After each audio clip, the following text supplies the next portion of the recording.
দেখছেন সবার খবর, সবার নজর, বার্তা এক নজর। প্রথম দফা ভোটের আগে বালুরঘাট কলেজ ডিসিআরসিতে প্রস্তুতি তুঙ্গে। জেলার 83 কোম্পানি কেন্দ্রীয় বাহিনী। রাত পোহালে প্রথম দফার বিধানসভা নির্বাচন। তার আগে দক্ষিণ দিনাজপুর জেলার বালুরঘাট কলেজ ডিসিআরসি সেন্টারে ভোটকর্মীদের চূড়ান্ত প্রস্তুতি চলছে। জেলা নির্বাচন দপ্তর সূত্রে জানা গিয়েছে, জেলার 6টি বিধানসভার জন্য 2টি ডিসিআরসি কেন্দ্র করা হয়েছে।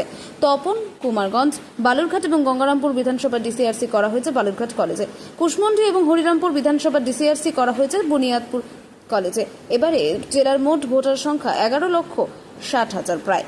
মোট বুথের সংখ্যা 1398টি। এর মধ্যে অক্সিলারি বুথ রয়েছে 55টি। ভোটের নিরাপত্তা নিশ্চিত করতে জেলায় মোতায়েন করা হয়েছে 83 কোম্পানি কেন্দ্রীয় বাহিনী। এছাড়াও জেলার প্রায় 2000 পুলিশ কর্মী ভোটের কাজে যুক্ত রয়েছেন। ভোট প্রক্রিয়া নির্বিঘ্নে সম্পন্ন করতে প্রায় 7,500 ভোট কর্মী নিয়োগ করা হয়েছে। বুধবার সকাল থেকে বালুরঘাট কলেজে ডিসিআরসি সেন্টারে ভোট কর্মীরা নিজেদের ভোট সরঞ্জাম, ইভিএম, ডিভিপ্যাট মেশিন সহ প্রয়োজনীয় কিট বুঝে নিচ্ছেন। কিট নেওয়ার পর নির্ধারিত বুথের উদ্দেশ্যে রওনা দিচ্ছেন তারা।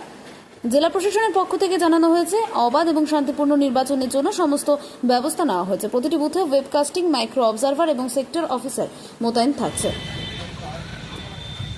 বালুরঘাট থেকে জয়দীপ মৈত্র, বার্তা এক নজর।